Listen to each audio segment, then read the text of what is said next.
Tardes. Mucho gusto estar aquí con ustedes Buenas tardes, nuevamente. licenciado. Buenas tardes. Buenas tardes, licenciado. Buenas tardes, licenciado. Buenas tardes. Espero que todos estén sin novedad ahí, prestos para que avancemos en un tema adicional.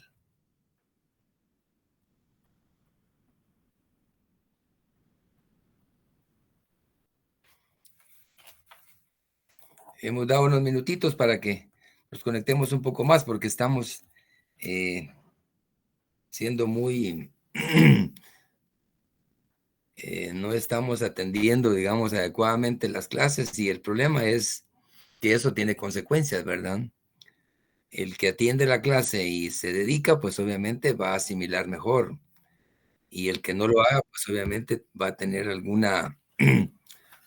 nivel de dificultad.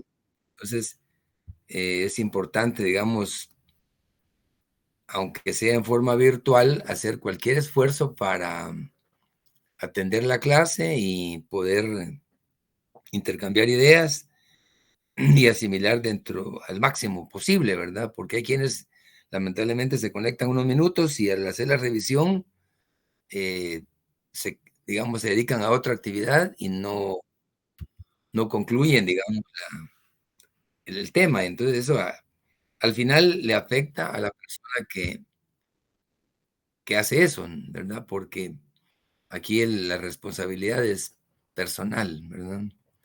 Mi sugerencia es,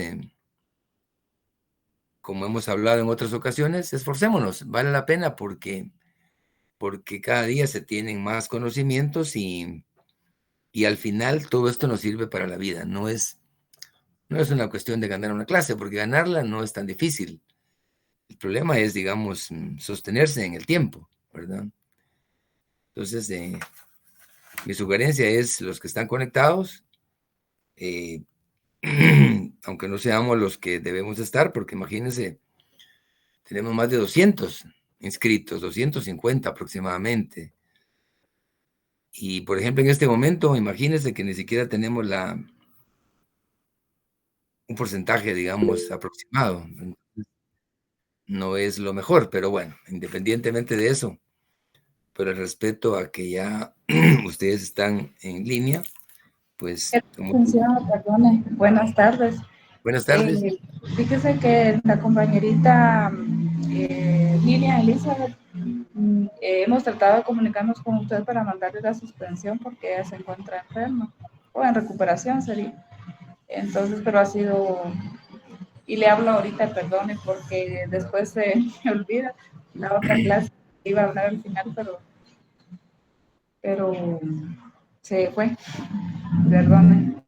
Sí, no tenga pena, no, en casos, digamos, muy razonables, no hay ningún inconveniente, porque no pueden luchar en contra de la salud. Sí recibí un mensaje de ella en el sentido de que se le preocupaba porque nuevamente iba a estar, digamos, con alguna inconsistencia, pero casos así, obviamente, pues deseamos que se superen y son entendibles, pero hay casos que no se trata de eso. Entonces, pero fuera de eso, sigamos adelante, ¿verdad? Y cada uno con nuestra propia responsabilidad. Digo esto porque previo a que hablemos que el contenido de la clase de hoy, que por cierto es muy interesante porque es un tema que se está dando hay aproximaciones en la vida social en este momento en relación a este tema. Es que este es el tema relacionado con el problema de la desobediencia civil, ¿verdad? Aunque no es propiamente una desobediencia civil lo que se ha venido dando, tiene algunos matices, ¿verdad? Que como podemos ver, son reales, ¿verdad? Sin embargo, quiero comentarles que no se vayan a desesperar en el sentido de no tener sus calificaciones. Las calificaciones ya están hechas, no se ha logrado subir toda la información por tipo de compromisos, pero el compromiso mío es que antes del examen, obviamente, ustedes van a saber cuál es el resultado que obtuvieron del primer parcial. Ya todos los exámenes están calificados y en ese sentido me voy a tomar unos minutitos en hacerles algunas observaciones. En, en general, los resultados no son, digamos, tan desalentadores. Los catalogo yo en 3 grupos. ¿Ah? Hay un grupo que tiene muy buenas notas, porque para mí una persona que saque de 30, 26, 25 es una muy buena nota porque denota que se interesó y asimila dentro de lo posible lo que se está planteando. Hay algunas excepciones, hay más o menos unos 6 o 7 entre compañeros y compañeras que sí obtuvieron unas notas que merecen una especial felicitación. Hay algunos muy pocos, pero que tuvieron 28 y otro grupito muy reducido obtuvo 27, ¿verdad? Entonces esos datos que no llegan, digamos, si sumamos ese grupito, no pasa de 10, pero para mí es satisfactorio pues que obtengan una nota de esa naturaleza. En general andan un promedio de 20, 21, y hay un grupo que se ha quedado un poco atrás, que tiene un promedio de 15. Muy pocos, creo que 2 o 3 sacaron 14. Quiero decirles que el sacar 15 puntos implica el 50%. Y sacar el 50% de una clase de pocos días o de pocas sesiones no es muy favorable. El mensaje no es bueno. No nos indica que no estamos, digamos, poniéndole atención debida al tema. Porque a pesar de que a veces uno es un tanto flexible en calificar, sí es importante que analicemos resultados porque estamos a tiempo de reivindicarnos, ¿verdad? Eh, qué mejor si hace una muy buena zona uno con las 2 materias, con los 2 exámenes, para que la carga final sea más manejable, ¿verdad? Pero si uno depende o queda pendiente del resultado máximo final, no es lo más adecuado. Es más, si uno quiere sacar una buena nota, no hay que desvelarse. No se trata de desvelarse o de ser exageradamente remachón. Se trata de poner atención a la clase, a los temas y aprender a asociarlos. En ese sentido, mi sugerencia es que hay que revisar el método de estudio. ¿Cómo están estudiando, verdad? Muchas veces uno cree que ya estudió lo suficiente y ya superó todo. Pero la mejor forma de estudiar en este caso es cuestionarse. Si pueden formar eventualmente, yo sé que los tiempos son complicados, grupos, aunque sean pequeños, pregúntense, porque a veces uno cuando estudia en forma muy solitaria, uno cree que todo lo está asimilando, pero cuando ya contrasta las ideas, no siempre lo logra, ¿verdad? Mi sugerencia es que cualquier materia que estudien, traten de profundizar, no se queden en la superficie. Si tienen una duda, profundicen y salgan de la duda para poder ir asimilando y que cada conocimiento que tengan se vaya consolidando, no una cuestión así, digamos, memorística de 2 más 2 son 4 y ya yo sé que el 4 lo voy a ubicar por la forma, en fin, no, porque podría ser que para llegar a 4 necesiten un 3 o necesiten 3 unos aislados, en fin, ¿verdad? Entonces, con todo respeto, sí les sugiero que revisen su método de estudio, porque el examen que se hizo era muy, muy elemental, no requería mayor ciencia. Entiendo que a veces los filósofos lo confunden a uno, ¿verdad? Pero es importante, digamos, tomar muy en serio las teorías porque nos van a dar respuesta a muchas inquietudes, ¿verdad? Y para ir concluyendo sobre eso, les reitero que seamos más acuciosos en confrontar las teorías, ¿verdad? Hagan cualquier esfuerzo en asociar lo teórico con la práctica y no tengan temor. Por ejemplo, si estamos hablando del estructural funcionalismo, asócienlo con algunos casos que se están dando y digan si aplica o no aplica esta teoría, ¿verdad? Porque esa es la forma como el método como que nos permite ir ir profundizando y asimilar en una forma más adecuada, ¿verdad? Porque hay conocimientos que son derivados de los clásicos, que aunque nosotros, digamos, aunque muchos de ustedes sean muy jóvenes, no quiere decir que esos pensamientos ya pasaron de moda, porque no van a pasar de moda, ¿verdad? Hay algunas corrientes que son tan profundas y han sido tan analizadas que, digamos, van a continuar en el ámbito académico porque siguen siendo valiosas y aportando elementos, ¿verdad?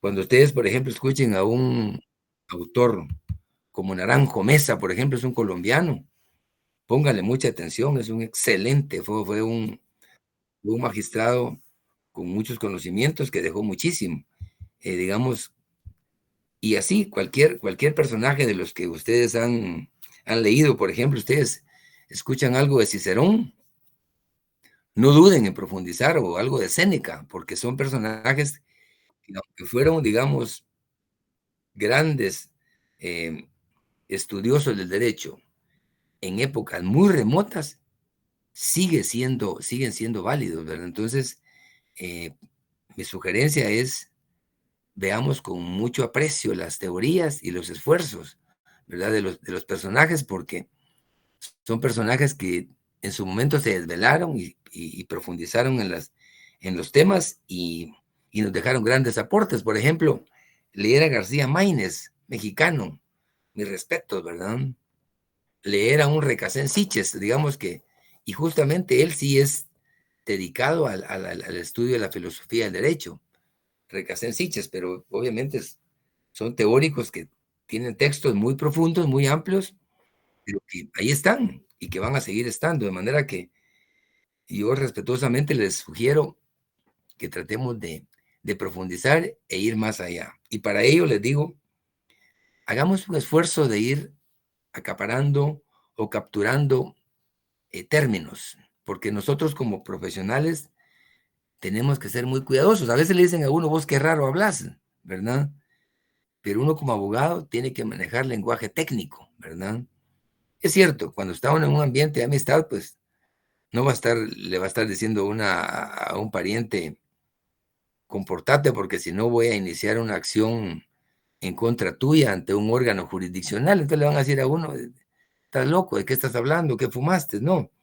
Pero en términos, digamos, del compañeros y el profesionalismo, el vocabulario es importante. Seamos técnicos en el lenguaje y se van a dar cuenta que cualquier memorial que ustedes planteen va a ser mucho más asimilable, ¿verdad?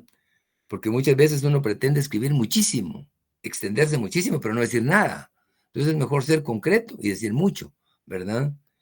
Y otra cuestión es la letra.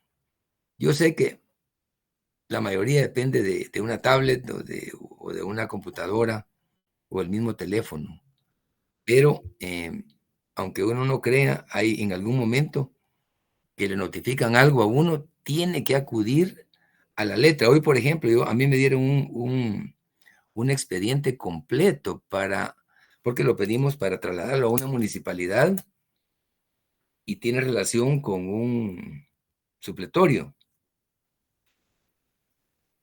Es un expediente de 332 folios y me dice la notificadora, licenciado, por favor, aquí está el libro, deje su razonamiento porque es usted el responsable de trasladar el original a esta municipalidad.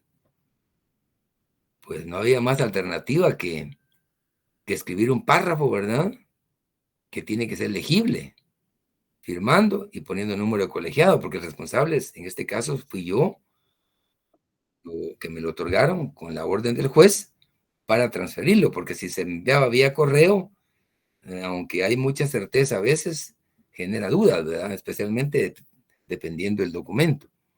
Entonces, les digo esto porque sí, hay compañeros que sí, la verdad que sí, yo creo que sí han estudiado jeroglíficos, y sí, yo no sé si son, dependen de la cultura cuneiforme o egipcia o es escritura maya, no estoy seguro, pero sí hay compañeros que sí cuesta un poco descifrar lo que quieren decir. O sea, sí hay que mejorar la caligrafía, la letra, aunque tengamos 30 años, 50 años o 100 años, es importante que, así como nos demos a entender verbalmente, también por escrito, ¿verdad? O sea, lo digo esto con todo respeto. Obviamente algunos sí dan clases de caligrafía, una letra muy clara, muy contundente, pero sí hay compañeros que sí, o compañeras que o lo hicieron a la carrera o tenían sueño o no sé, pero a veces parecen mosquitos o parecen un conjunto de hormigas que se van uniendo con algunos mosquitos, entonces cuesta un poco saber si es zancudo o es mosquito o qué es lo que representa, ¿verdad? Entonces parece broma, pero les cuento, así estamos, ¿verdad? Así es que espero que estas palabras les ayuden, porque la idea es sumar, no restar. ¿Estamos de acuerdo? Sí, licenciado, estamos de acuerdo. Correcto, licenciado. De acuerdo, licenciado. Les agradezco mucho. Bien. ¿Se recuerda que la clase anterior hablamos de la obediencia y el derecho? Y con la luna bailar. ¿Qué les parece? Mueve la cintura. ¿Qué tal si el compañero modula ahí el micrófono? Porque hay un bebé ahí que está ansioso de estudiar filosofía del derecho. Muchas gracias.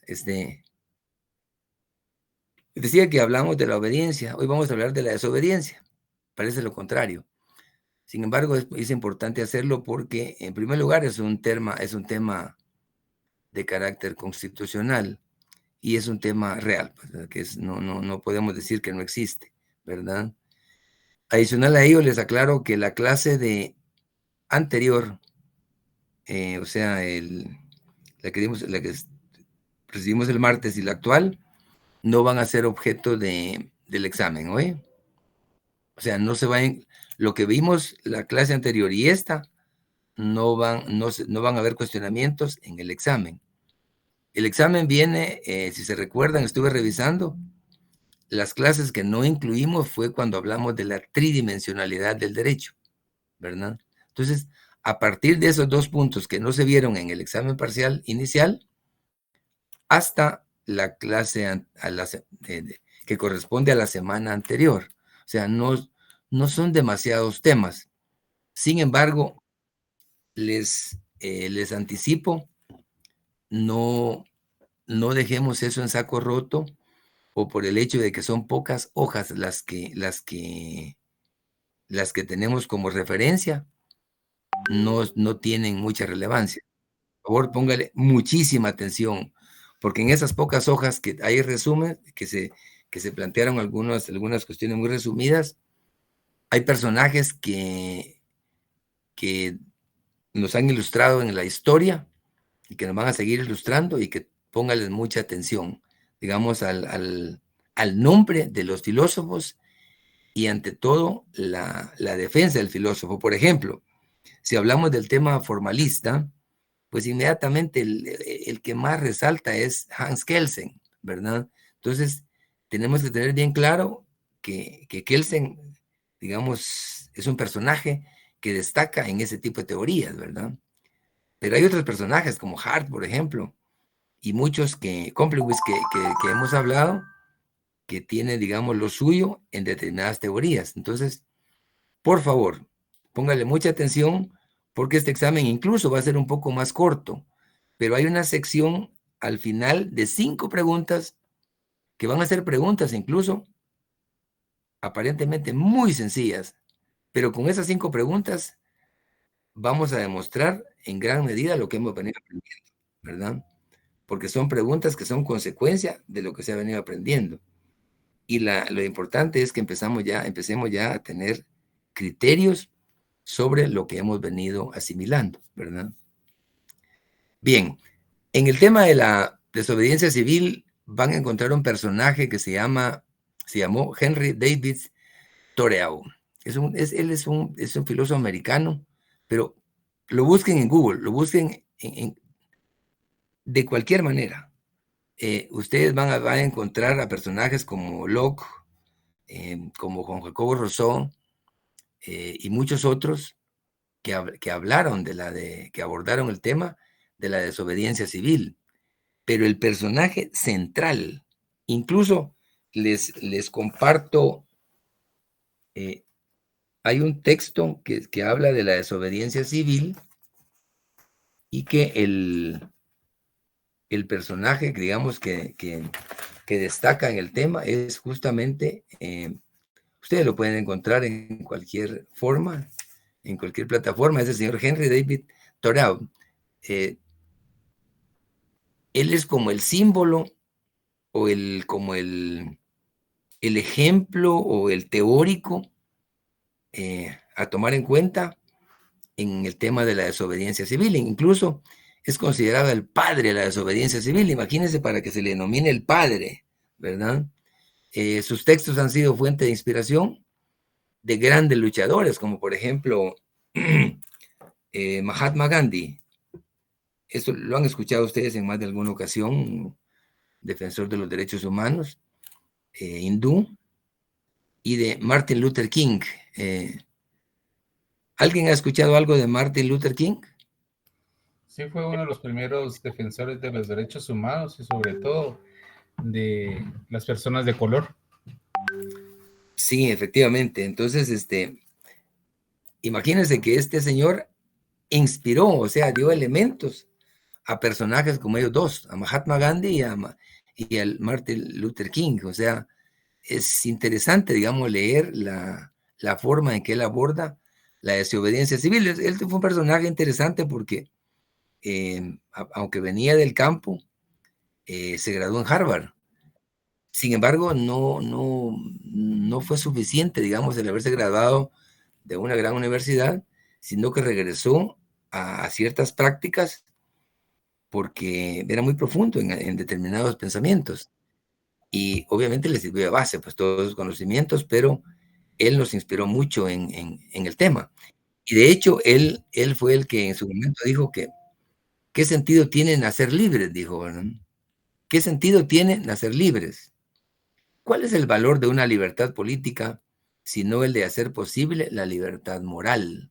O sea, él estaba claro en que no basta decir, digamos, somos libres, pero no sentirnos libres, ¿verdad? Tenemos que sentirnos y ser para ser considerados como tal, ¿no? Él decía, alardeamos de la libertad de ser esclavos o de la libertad de ser libres. Porque a veces uno tiene muchas expresiones en que dice, bueno, yo vivo en un país libre, soy libre, en fin. Pero cuando profundiza en el término de libertad, se da cuenta que le pasa como al elefante, ¿verdad? Que lo tienen atado a una cadena y está ahí balanceándose, pero aunque sabe que puede ser libre, no lo es. Entonces, dice, somos una nación de políticos y nos preocupamos solo por la defensa superficial de la libertad, dice. Son pensamientos que él nos plantea y que nos deben de servir como para analizar, ¿verdad?, las cosas. Por ejemplo, lo que está pasando actualmente. Afortunadamente el Congreso dio marcha atrás, de momento, en forma parcial, sobre el incremento que se habían recetado, por ejemplo, ¿verdad?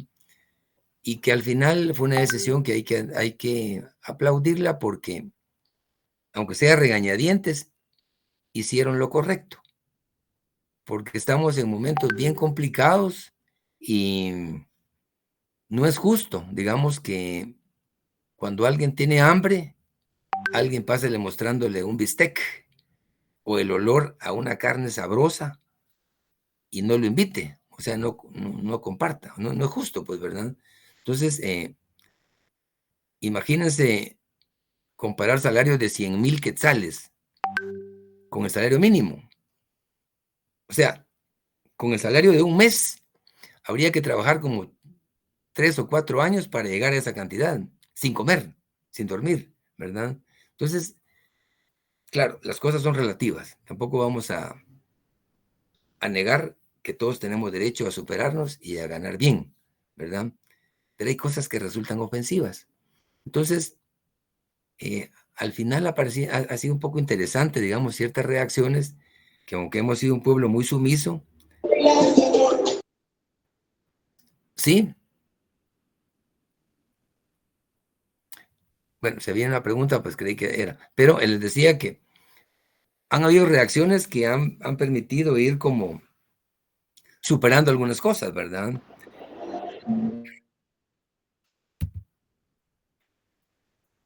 Siempre en el tema de la dinámica del señor Henry David, dice, yo creo que deberíamos ser hombres primero y ciudadanos después.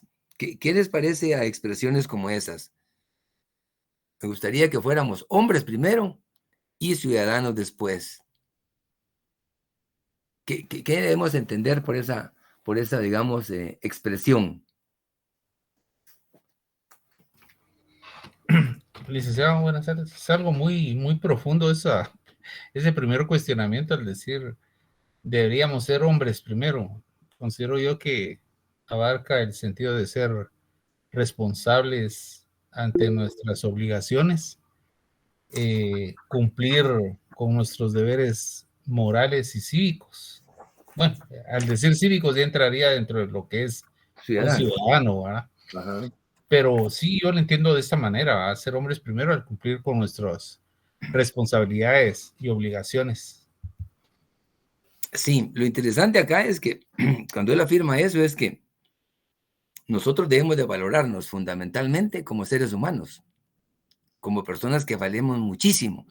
De hecho, todos tenemos que sentirnos, digamos así, envalentonados y envalentonadas, porque somos seres humanos y que somos únicos, ¿verdad? Entonces, y que merecemos respeto, ¿verdad? Entonces, en esa medida, incluso en la medida en que uno se dé a respetar, lo van a respetar. Lo pueden ver a nivel familiar. En cualquier reunión, más de alguno se pasa de los tragos, por ejemplo, y sale de los estribos y se pierde el control. Entonces ya después dicen, a este es bolo, a este no lo inviten. Él solo clavero es, muchachos, con esos términos, ¿sí? Es clavero, muchachos, tengan cuidado con él o con ella, ¿verdad? Entonces, cuando él dice hombres, se refiere a la dignidad como persona. Ciudadanos, porque ya son derechos que se van adquiriendo dentro del marco del Estado. Este es el libro que les digo, es un libro de él, es uno, por supuesto, de él, ¿no? Desobediencia civil. ¿No? Y lo que vamos a ver hoy de él es un resumen, pero eso está acá. Obviamente, si ustedes quieren profundizar e ir más allá, lo mismo que han sido las otras clases, a veces lo que está en 300 páginas se queda en una. Se captan las ideas más sintéticas, más elocuentes para poder transmitirlas, ¿verdad? Y dentro de eso, pues va alguna bagaje personal. Pero en este caso, tiene mucha valía, digamos, el contenido de lo que él nos ofrece.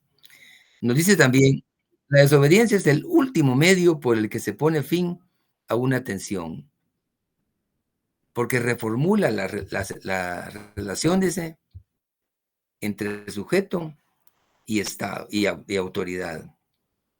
Miren lo que nos dice, desobediencia es el único medio por el que se pone fin a una tensión. De hecho, aunque no fue propiamente una desobediencia civil, pero sí tiene alguna similitud con el tema de los seguros, ¿verdad? Se recuerda que habíamos hablado del tema, que fue una decisión exabrupta, una decisión así muy no pensada, quizá necesaria, pero muy mal manejada. Plantearle al pueblo de Guatemala que al día siguiente tenga un seguro, todo país desarrollado lo tiene, y es necesario y es importante, pero las cosas también tienen que ser prudentes, ¿verdad?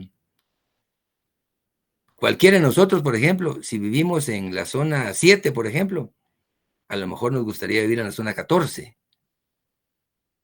pero no vamos a decir, bueno, yo, como vivo en la zona 7, mañana yo compro un edificio o un apartamento en la zona 14. Eso no es así, pues, ¿verdad? Sí puedo aspirar a la zona 14, pero eso implica planificar, pensar. ¿Qué voy a hacer? ¿Puedo enganchar un bien? ¿Qué puedo hacer? ¿Puedo vender mis bienes y convertirlos, si tengo 3 bienes, convertirlos en uno que sea de mejor calidad? Y esos son procesos ya, digamos, de gestión futura. Lo que acaba de pasar con el tema de los seguros fue que la gente se alteró, no le gustó. Empezaron a decir que eran, digamos, grupos delincuentes organizados. Y en este caso lo veo más espontáneo. Fue una cuestión, digamos, que fue surgiendo porque tocó el bolsillo de todo el mundo, ¿no? Y quizá para algunos decir, bueno, vamos a dedicar 3,000 a este rubro y que no afecten otras áreas. Es posible que para algunos no haya ningún problema, pero ¿será que para todos no hay problema? Hay presupuestos, ¿no? Hay procesos, entonces, que hay que respetar. Entonces, a eso obedece, digamos, este tipo de conceptos, ¿no? Nos dice también que la desobediencia civil es la violación civil de las leyes morales y opresivas. Escuchen eso, desobediencia civil es la violación civil de las leyes morales y opresivas. Es decir, una ley que le afecte a uno, que no sea sana, que no vaya bien orientada, afecta. Pero afortunadamente tenemos la base para ejercer cierta defensa en ese sentido. Por eso nos dice, se obedece a las leyes por la conciencia, no por temor a sanciones. Es decir, obedezcamos las leyes por convicción, porque nos convencen, porque son, digamos, de aplicación general y eso permite el orden y la decencia y la civilidad en la sociedad, no por la sanción, porque si nosotros obedecemos algo porque nos van a sancionar, no estamos entendiendo bien. Por ejemplo, le decimos a un niño, sabemos que a todo niño le encantan los chocolates, ¿verdad? ¿Qué sucede si le decimos a un niño, te vamos a dar estos 4 chocolates, 5 chocolates, pero te vas a comer un chocolate al día? Yo confío en ti y te doy los 5. El sábado hablamos y me comentas en qué hora decidiste comértelo o cómo disfrutarlo, pero un chocolate al día. Esa es la regla del juego. ¿Ustedes creen que el niño se conforma comiéndose un chocolate al día o quedaría satisfecho? ¿O cómo lo ven ustedes? Conociendo a los niños, ¿no? Se los come todo, licenciado. Fíjese que es un riesgo. Sí, es un riesgo. Es un riesgo que se los coma todos. Pero si se los come todos, no captó la idea, no respetó, digamos, la instrucción, ¿verdad? Porque él tiene que comerse un chocolate al día. Y en la semana, pues se come los 5. Si el niño logra asimilar y se come solo uno, maravilla, entendió el derecho, porque entendió una obligación. Hizo valer su derecho de comerse uno, pero había paralelo al derecho la obligación de conservar los 4 para hacerlo, digamos, paulatinamente. Si se los come todos, desprendemos que en primer lugar no aprendió la lección y en segundo lugar tampoco le preocupó alguna sanción derivada de, ¿verdad?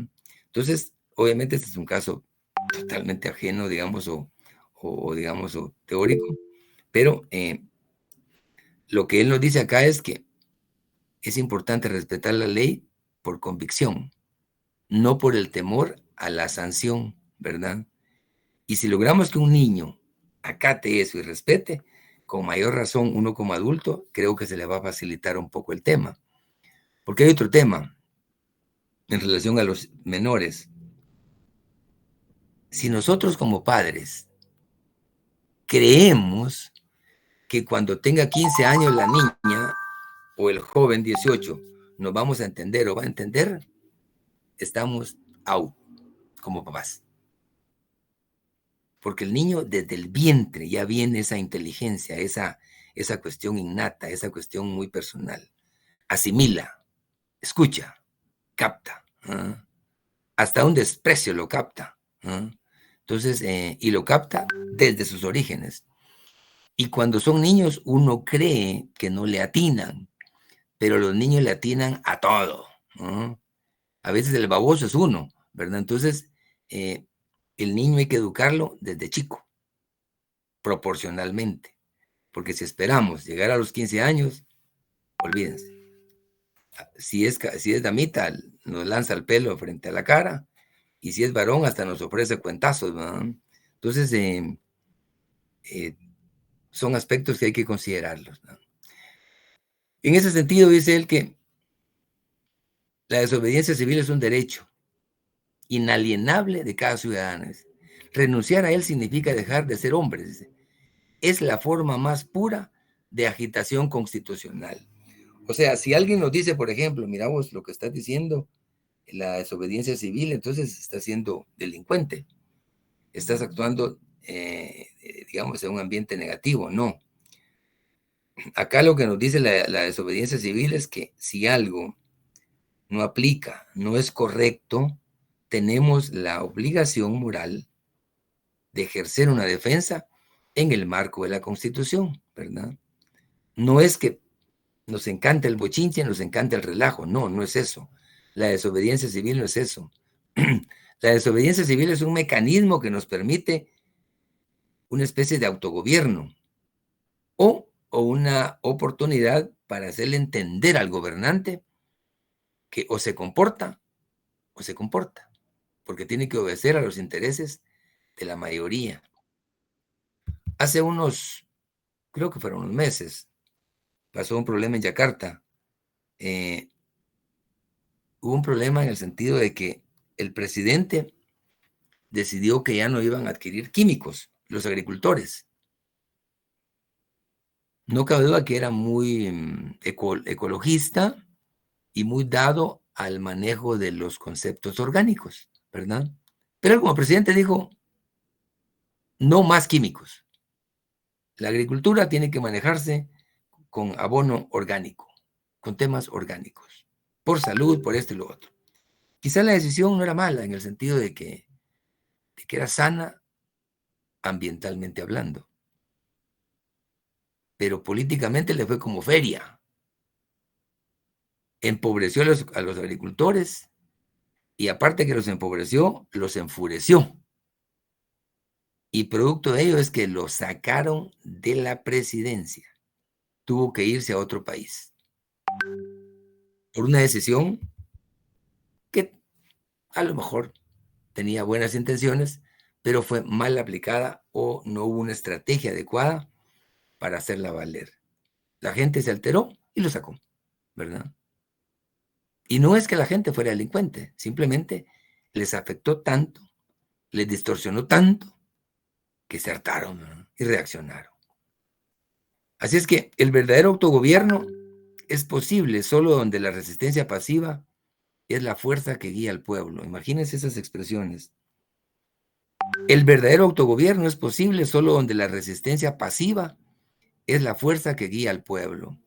O sea, hasta para esto hay que ser inteligente, porque no se trata de caer en el reproche por el reproche mismo, sino que tiene que ser consentido.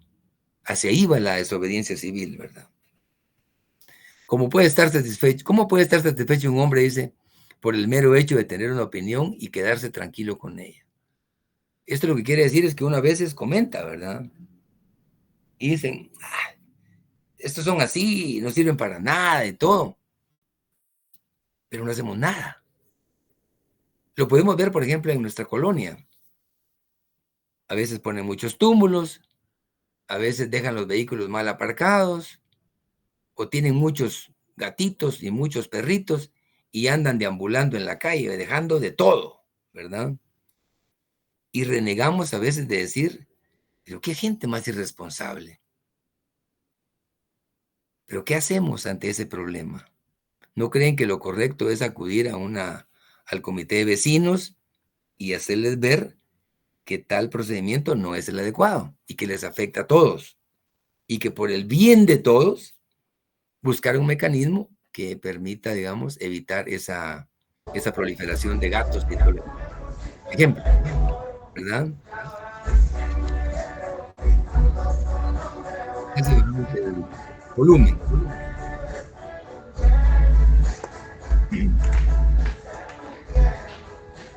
Ya estamos celebrando la Semana Santa, ¿no? Están en la playa, licenciado. Yo creo que Qué sí. envidia. Yo creo que sí. Leticia. Sí, creo que es bueno estar alegre también, es sano. Además ya viene el viernes. Así es que la idea de él dice, ¿cómo puede estar satisfecho un hombre por el mero hecho de tener una opinión y quedarse con ella? O sea, hay cosas que sí hay que externarlas, ¿verdad? Ya sea en forma proporcional, inicialmente a nivel familiar, por ejemplo. Si hay algo que no anda bien en la familia, no nos quedemos callados, ¿no? Tampoco juguemos a pelear. Analicemos el caso y veamos la salida, si es posible o cómo resolverlo. Pero no podemos vivir con la carga permanentemente por el hecho de no ofender a alguien. No, no se trata. No se trata de ser grosero o grosera. Se trata de ser coherente con uno mismo, ¿verdad? Pero olvidando que ante todo, primero, ser humano, después ciudadano. Y en ese marco, incorporo aquí un aspecto que decía Confucio. Confucio fue un filósofo chino, ¿verdad? Por cierto, ustedes escucharon en algún momento una expresión de una, no es en desmedro de las damitas, pero sí fue una reina de belleza. ¿Ustedes escucharon eso en una ocasión cuando le preguntaron quién era Confucio? Es el de la confusión, dijo. Sí, fíjense que a veces uno no cree esas cosas, pero es cierto. Ella dijo que Confucio, dijo, es un chino japonés que inventó la confusión. Tremendo, ¿verdad o no? Tremenda expresión. Para empezar, China no es Japón. Japón no es Corea del Sur. Corea del Sur no es Taiwán. Taiwán no es Malasia. O sea, cada país tiene lo suyo, ¿verdad? Entonces no podemos confundir una cosa. Pero en concreto, Confucio dijo, si un Estado se gobierna siguiendo los dictados de la razón, la pobreza y la miseria provocan la vergüenza, dijo. En nuestro medio, cuando uno va al interior, en la capital hay pobreza, lamentablemente, pero no en los niveles de ciertos lugares en el interior. Yo soy de Oriente, soy de Jutiapa, de un municipio de Jutiapa, y les digo, conozco muy bien el país, ¿no? Pero cuando uno va a nivel de aldeas, voy a hablar de Oriente, es dramático. La vida en la aldea es dramática, ¿no? Uno aquí en la capital, de alguna manera, tiene algunas comodidades, con problemas y con limitaciones, pero las tiene. Allá hay problemas a veces hasta para conservar una libra de azúcar íntegra o una libra de café, ¿verdad? Entonces, problemas de pobreza tremendos. Entonces, y ante todo de hambre, de problemas con los pequeños, problemas de desnutrición crónica y aguda, dramático el tema. Si tuviéramos conciencia de eso, nos daría vergüenza ver eso. A eso se refiere Confucio. La pobreza y la miseria provocan la vergüenza. Nos debiera dar vergüenza.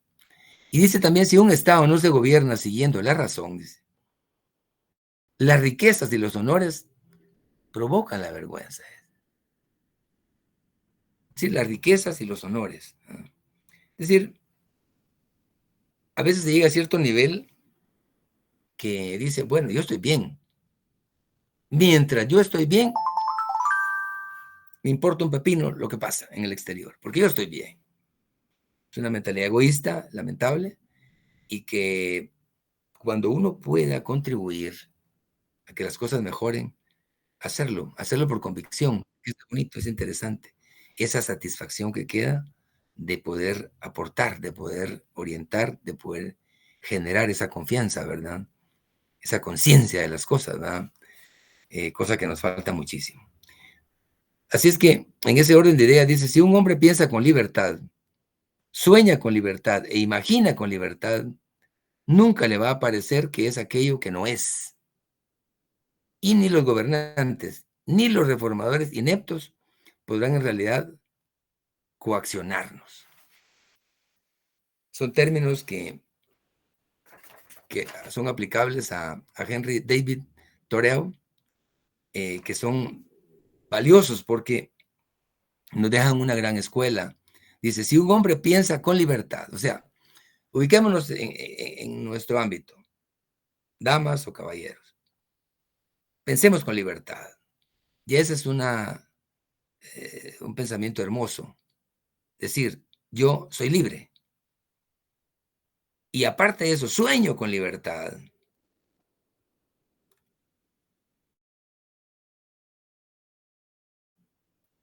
Nunca le va a parecer que es aquello que no es. O sea, quiere decir que va a tener clarísimo lo que quiere, lo que es, ¿verdad? Porque tiene una mentalidad de libertad, no una libertad, no un pensamiento, digamos, restringido y de decir yo no puedo. Y aquí no se trata de motivación. Yo sí soy un poco escéptico con los textos de motivación porque le dicen, mira, si usted tiene un dolor, dígale que no me duele, no me duele. No, hay cosas que son objetivas, ¿verdad? Hay cosas que son reales, ¿verdad? Pero sí es importante, digamos, aprender a despejarnos y aprender a pensar con libertad, ¿verdad? No solo en función, por ejemplo, de pensar en un trabajo o en una posición, sino en ser libres y ante todo ser felices, ¿verdad? Porque ¿para qué nace uno? ¿Para qué venimos al mundo? ¿Venimos a sufrir? ¿A quejarnos? ¿A pasarla mal? Yo pienso que no. Yo pienso que venimos para desarrollarnos, ser felices, contribuir, sentirnos bien, colaborar cuando se pueda, ¿verdad? Y entre todo disfrutar lo que tenemos. No desear lo que no tenemos, sino que disfrutarlo y luchar para superar lo que no tenemos, ¿verdad? Pero sí es importante, digamos, ese pensamiento libre, ¿verdad? Y no estar atado a lo que piensa alguien, ¿verdad? Y que lo limite a uno, ¿verdad? Me quedo por ahí con estas ideas que para mí las comparto, son valiosas y espero que nosotros también tratemos de asimilarlas. Esto es lo que les acabo de dar, está en este libro. Son 70 páginas que se las he descrito en una. Y espero que contribuyamos con términos que nos autoayuden, que contribuyan al desarrollo mismo, no solo de la clase, sino de la vida, ¿verdad? Espacio para algunos comentarios, estimadas amigas y amigos.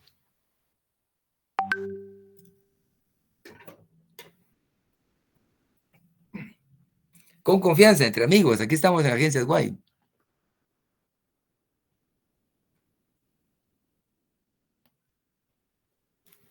Según mi registro, son 96. ¿Sí, compañera? Muchas gracias por sus conocimientos, licenciado. La verdad que enriquecen nuestra mente, ¿no? Le agradezco mucho. Un gusto. Lo que podamos contribuir, un gusto. Buenas noches, licenciado. Gusto saludarlo. Mucho gusto. Sí, respecto a lo que usted dice y a todo lo que clase tras clase usted viene tratando de hacernos ver, es lo importante de la educación a todos los niveles. El sistema ha hecho que en ese sentido vayamos muy atrasados y de ahí desprende tanta situación.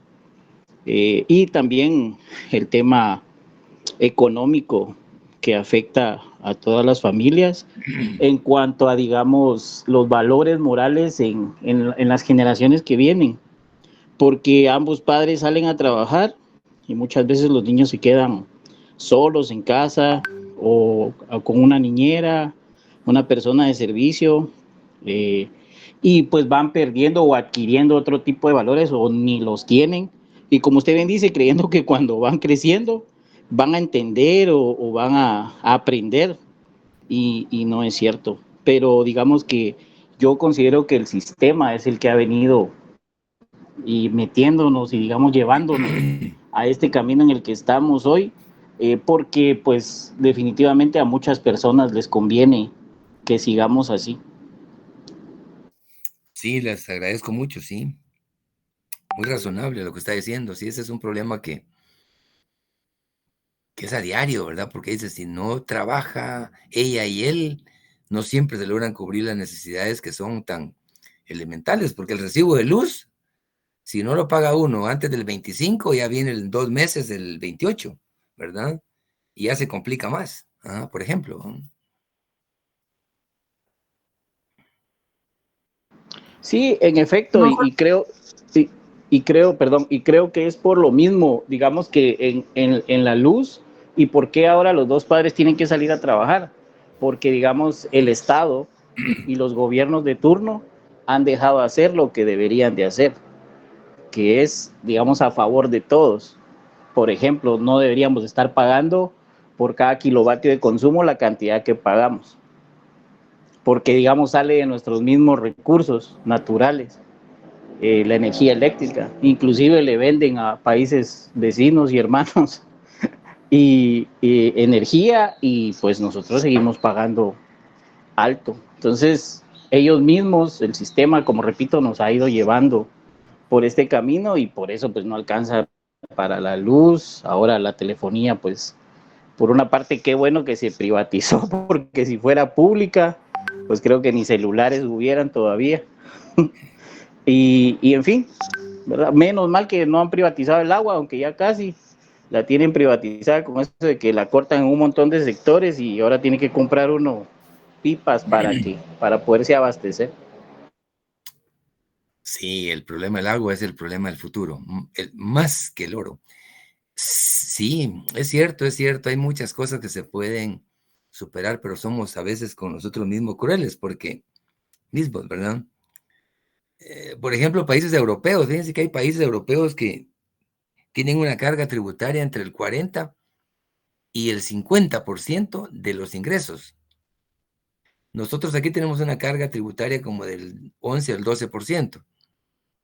Pero el problema es que allá, buena educación,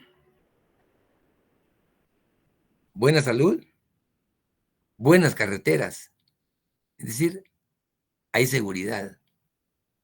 En ese sentido, lo que perciben lo trasladan en beneficio. En cambio, nosotros sí deja mucho que desear el tema, digamos, de la desatención, incluso a nuestra riqueza natural. Yo tuve la oportunidad, les comento aquí, porque para Semana Santa es complicado salir. Tomamos un fin de semana familiar ampliado recientemente y venía de retorno por el lado de Monterrico, ahí tomando el ferry para salir a Tacisco. Hicimos una tremenda cola ahí. Me dio mucha tristeza, yo conozco muy bien el sector, pero me dio mucha tristeza ver ese estero tan contaminado, exageradamente contaminado, al extremo que los pobres lancheros cada cierto tiempo levantan el motor para quitarle la ninfa de la hélice.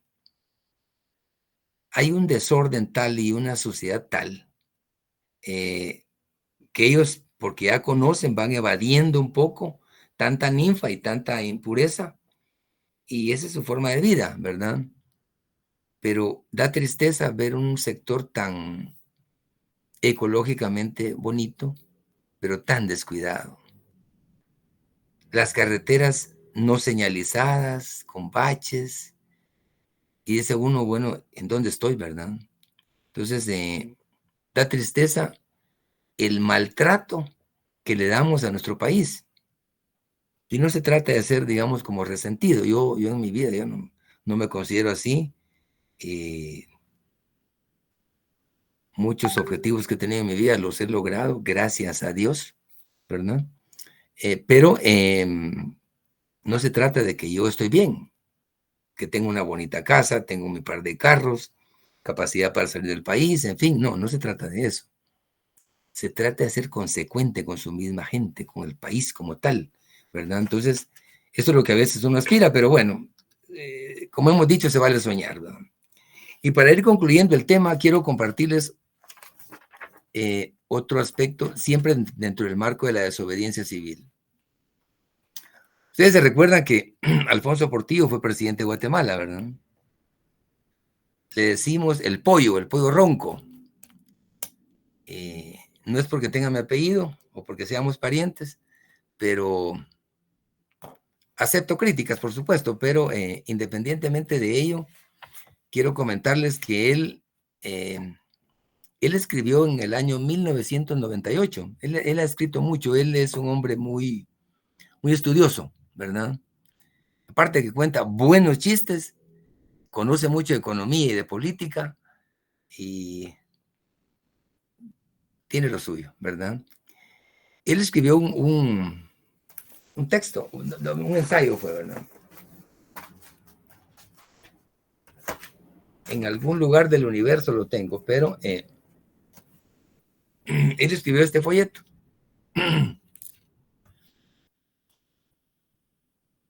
La desobediencia civil. Es muy interesante, él lo escribió en el año de 1998. No había sido presidente, ¿verdad? Pero yo creo que en el ejercicio como tal, él demostró que sí tenía congruencia con lo que él pensaba. Si pudieran adquirir este documentito, es bien interesante, ¿verdad? Se lo sugiero también, porque nos ilustra elementos aplicables a nuestra vida cotidiana. Y él decía, él lo escribió en el 98, y en el mismo texto invoca a personajes muy interesantes, como por ejemplo a Alexis de Tocqueville. Alexis fue un personaje interesantísimo, es francés, es un filósofo francés que escribió La democracia en América. Él se vino a Estados Unidos a vivir la democracia y escribió un texto hermosísimo. Y de esa cuenta creíamos hasta el año pasado que el referente democrático en el mundo era Estados Unidos, hasta el año pasado. Ya este año creo que ya pensamos diferente. Si Tocqueville viviera y revisara lo que escribió, dijera, me equivoqué. Pero es un referente interesante. Y Alfonso lo menciona en su folleto. También incluye a Etienne de Betre, que es otro filósofo francés, que habla sobre la desobediencia civil. También habla de John Locke.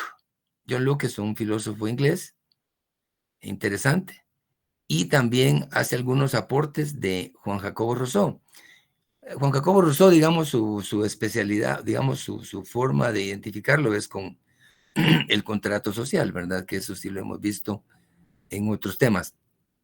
Pero él en este folleto involucra a estos personajes y hace algunos resúmenes de los aportes de ellos ante el tema de la desobediencia civil. Y por último, sin ser menos importante, hace énfasis en Henry Thoreau, entre otros. Y lo que antes vimos fue lo del filósofo Henry Thoreau, que es el padre de la desobediencia civil. Alfonso lo incluye como un personaje que dio unos grandes aportes a dicho tema. Y Alfonso concluyó en lo siguiente. Dice, al pueblo le asiste el derecho de resistencia o de desobediencia cuando sus derechos se ven amenazados o son violados. El gobierno debe cesar su arbitrariedad y abuso y no colmar la paciencia de un pueblo que ha visto cómo se deteriora su nivel de vida y cómo la esperanza empieza a ser sustituida por la angustia y el resentimiento. Ese es el aporte que Alfonso nos dio en ese texto, que es interesante verlo porque él tiene una formación muy interesante. Inició su formación aquí en Guatemala, la concluyó en México, pero él es muy, muy amante a la lectura de los clásicos.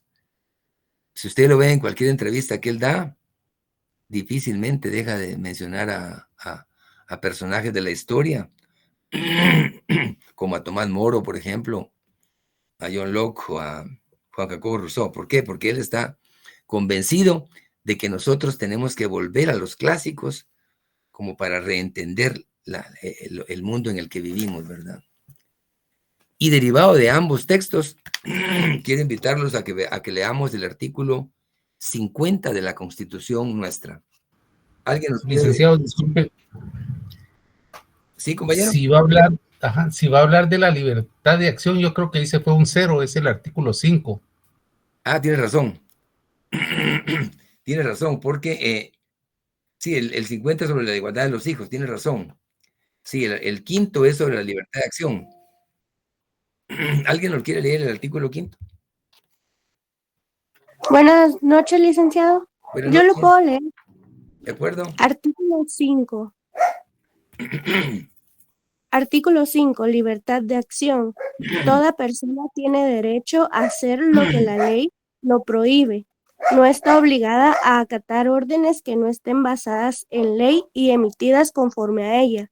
Tampoco podrá ser perseguida ni molestada por sus opiniones o por actos que no impliquen infracción a la misma.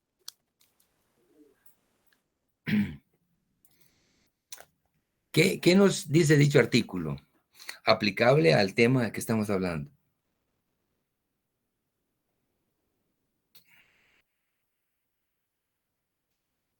Más que todo, licenciado, yo creo que el último párrafo es el más importante, donde dice que tampoco podrá ser perseguida ni molestada por sus opiniones o actos que no impliquen infracción la misma. Sí, sí. Hablando de lo que es la desobediencia civil, ¿verdad?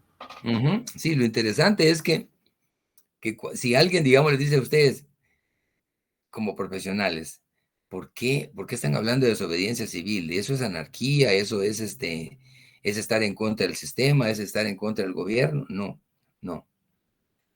Si se recuerdan una de las frases que dijimos, derivada de Henry, el filósofo americano, dice que es la máxima expresión constitucional. ¿Por qué?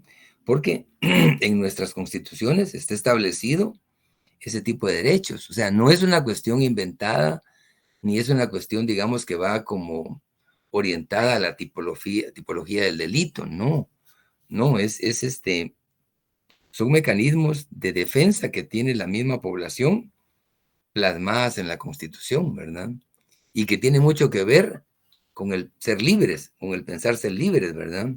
Por eso cuando alguien está cometiendo errores y está actuando fuera de la ley, tenemos que actuar como autogobierno y hacer que las cosas se encaucen por donde deben ser, ¿verdad? Hacia ahí es donde va la orientación de este articulado, que es necesario, digamos, como tenerlo bien claro y hacerlo valer en su momento, ¿verdad?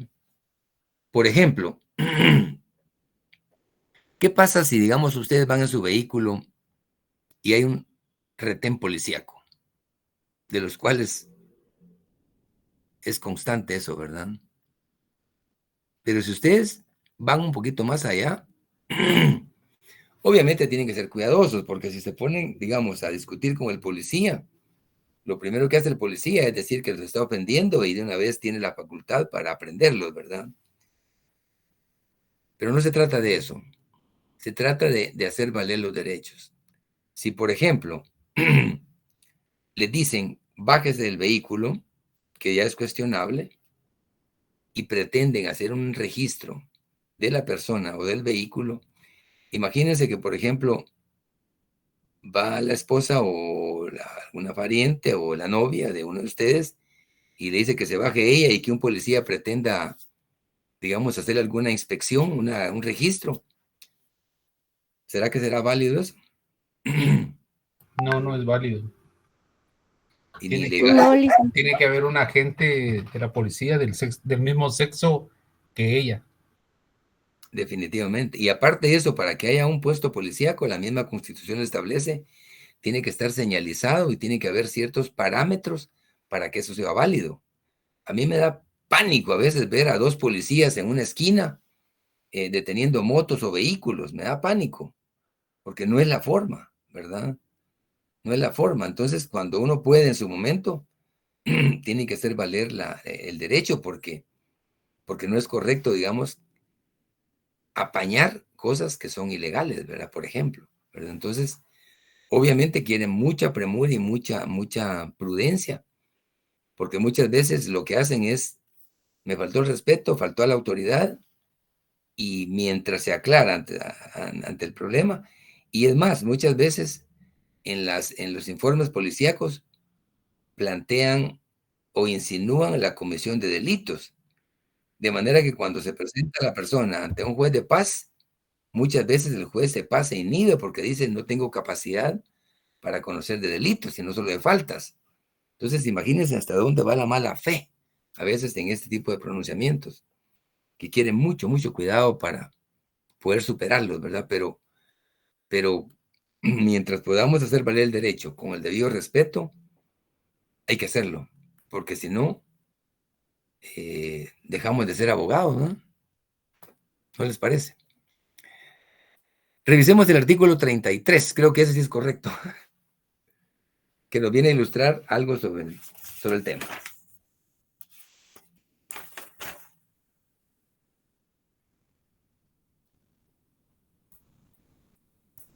¿Quién nos quiere compartir el contenido del 33? Licenciado, será el derecho de reunión, ¿verdad? Y manifestación. Así es. Se reconoce el derecho de reunión pacífica sin armas. Los derechos de reunión y de manifestación pública no pueden ser restringidos, disminuidos, o coartados, y la ley los regulará con el único objeto de garantizar el orden público. Las manifestaciones religiosas en el exterior de los templos son permitidas y se rigen por la ley. Para el ejercicio de estos derechos bastará la previa notificación de los organizadores ante la autoridad competente. Sí, efectivamente. ¿Alguien nos quiere hacer algún comentario? Porque estos son artículos que están vinculados con la desobediencia civil, ¿verdad? Bajo otro parámetro, pero que tienen relación, ¿verdad? O sea que lo que estamos hablando en teoría no se queda en teoría, existe en la práctica. Sí, licenciado, conforme al tercer párrafo, donde indica que las manifestaciones religiosas en el exterior de los templos son permitidas y se rigen por ley. Digamos, ahorita estamos a puertas de llegar a la Semana Mayor. Así es. Entonces, cada hermandad o cofradía tiene que hacer llegar con un tiempo de antelación ante la gobernación departamental los permisos requirientes, adjuntando un itinerario de las calles que va a recorrer el cortejo procesional, para lo cual solicita la autorización de la gobernación, con copia a la Municipalidad de Guatemala y a la Dirección de Tránsito, o sea, EMETRA, porque siempre se solicita el acompañamiento de los policías de tránsito de EMETRA. Pero como digo, se tiene que hacer con el tiempo de antelación suficiente para que no haya ningún atraso en los mismos, ¿verdad? Ya que son varios cortejos los que salen durante la Cuaresma. Es correcto, tienen que estar planificados, organizados y, digamos, atender el tema religioso, porque es ese sincretismo religioso que es muy interesante, pero que eso no provoque desorden público, hacia eso va, y tiene razón. Y de hecho lo autorizan y ya tienen conocimiento, porque incluso a veces hasta tienen que hacer algunas áreas de reversibles o de cerrar algunas calles, en fin, pero señalizarlas, ¿verdad? Para que no haya riesgo, porque en este tipo de actividades muchas familias acuden por fervor religioso y se hacen acompañar de pequeños que quieren muchísimo cuidado, porque los pequeños son muy inquietos, ¿verdad? Los lleva uno de la mano y cuando uno siente ya van 1 kilómetro adelante. Mucho cuidado, interesante. Y para ir concluyendo con el análisis de los artículos, veamos, por favor, analicemos el artículo 45.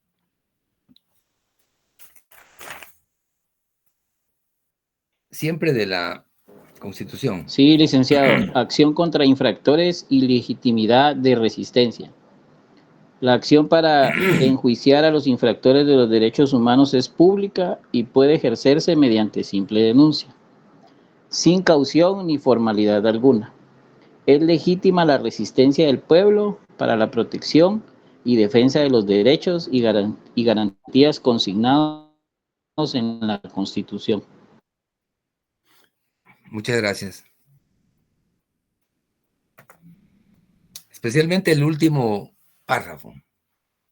Es legítima esa. Y cuando hablamos de legítima, estamos hablando de legitimidad. Estamos hablando de soberanía, estamos hablando de pueblo. No estamos hablando de ficción. Entonces, no se vale, por ejemplo, decir que en algún momento se reacciona en defensa de, indicando que el que está actuando así es delincuente. No, no se trata de eso. Obviamente no hay que confundir, ¿verdad? Digamos, colusionar derechos.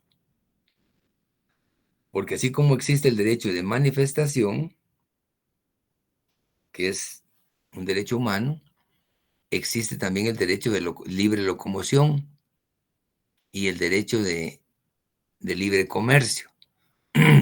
Si uno de estos derechos afecta al otro, quiere mucho cuidado, porque ahí estamos colisionando con derechos que tienen el mismo rango. Entonces, sé que no es fácil, digamos, por ejemplo, que una manifestación no afecte, digamos, la libre locomoción. No es fácil. Tenemos que ser muy educados y muy coherentes para que ambas cosas fusionen. ¿Saben en dónde sí, digamos, siento que se sale, digamos, se exacerban los sentimientos? Es cuando ya empiezan actos de violencia. Por ejemplo, recuerdo yo hace unos años, esto fue en el gobierno de Yamatei, fue para un 12 de octubre, el Día de la Hispanidad, se recuerdan, que trataron de destruir la estatua de Cristóbal Colón, que está en la Avenida de las Américas. ¿Alguien se recuerda de eso?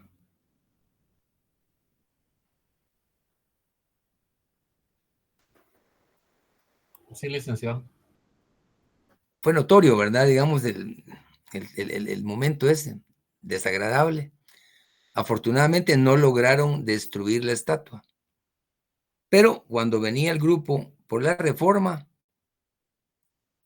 se ensañaron con la estatua de Reina Barrios. Una estatua hermosa. Y lo que no sabían es, o lo que no saben, es que Reina Barrios fue partícipe o fue corresponsable de la existencia de la Avenida Reforma. Porque si ustedes ven la Reforma nuestra, existe también una Avenida Reforma en el Distrito Federal, en la Ciudad de México, ¿verdad? Que hay muchas estatuas y muchos monumentos históricos que la hacen grande. Y nuestra Avenida Reforma es una avenida interesante, conocida internacionalmente. Lo cierto es que destruyeron la imagen, o sea, la estatua que estaba erigida sobre un caballo del presidente Reina Barrios. Destruyeron eso y todavía, si ustedes pasan por la Reforma, en este momento, que hace como 5 años, tienen la figura, la estatua del caballo, está envuelta como en nylon. No hemos tenido la capacidad como Estado o de rehacer la figura de Reina Barrios, o por lo menos dejar el caballo incólume, así como están los toros y los jabalíes y en fin, o la figura de Montúfar o de Miguel Ángel Asturias al final de la Reforma. Pero somos tan incoherentes y tan incultos a veces como hablando de los responsables del tema cultural, que nos vale un pepino lo que pasó. Destruyeron esa parte, entonces se trataba de una manifestación, pero ya esa manifestación rayó en la violencia. Eso no es resistencia pacífica, güey. Es un mal ejemplo de cómo hacer valer un derecho, ¿verdad? Entonces, traigo esta colación porque una cosa es lo que está en la Constitución, que amerita fortalecerla, acatarla y hacerla valer. Y si lo que está en la Constitución y en una ley ordinaria se aplica, ¿de qué clase de Constitución estamos hablando?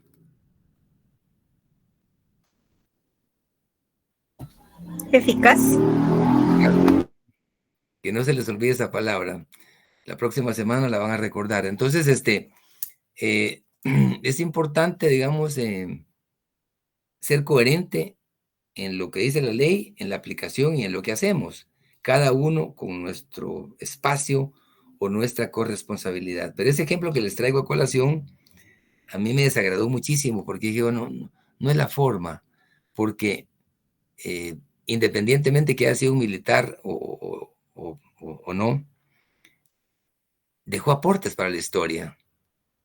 Lo mismo podemos hablar de Mariano Gálvez o de otros personajes que dejaron aspectos interesantes para el país, y pretender resolverlo en forma violenta no nos hace cultos ni contribuimos al desarrollo cultural del país. Entonces, lo importante, estimadas amigas y amigos, es ser coherentes en lo que pensamos, en lo que hacemos, lo que entendemos y lo que aplicamos. Y en este caso, la desobediencia civil, mucha atención al personaje que es considerado padre de la enseñanza en la desobediencia, que es Henry David, un filósofo americano, y lo último que les comentaba, derivado del ensayo escrito por Alfonso Portillo, que nos deja un legado muy interesante sobre el tema, aterrizando en estos artículos constitucionales que son aplicables directamente con el tema de hoy, ¿verdad? Así es que espero que nos deje alguna reflexión este tema. Les deseo éxitos en el examen futuro. Yo tengo un compromiso un poquito, digamos, previsto. Entonces, pero el trabajo ya está hecho. Nos vemos en la próxima clase, Dios mediante. Espero que todo salga bien. Por favor, aprovechen estos días que faltan. Sé que es una semana prácticamente para el examen. Revisen bien lo que tratamos, desde la tridimensionalidad del derecho hasta las clases, digamos, sobre la eficacia, básicamente, que estas dos últimas no entran en el examen. Obviamente es parte del estudio y pueden complementarlo, pero profundicen en los personajes, en los filósofos. El examen no viene complejo si estudian y si interpretan adecuadamente lo visto. Si lo ven superficialmente, lo van a sentir complejo, ¿verdad? Pero si no hago una sola pregunta de algo que no hayamos conversado y que ustedes hayan tenido un resumen. Lo que se pregunta es porque lo discutimos, lo analizamos. A eso me refería cuando alguien, por ejemplo, hoy, imagínense, estuvimos presentes hasta el momento 88 y somos 250. Hay 150 personas, 100 compañeros que no estuvieron en la clase, ¿verdad? Yo les podría hacer una pregunta a esos 150. ¿Cuáles fueron los dos personajes centrales de la clase? Que fue Henry Davis y Alfonso Portillo. No me van a poder contestar.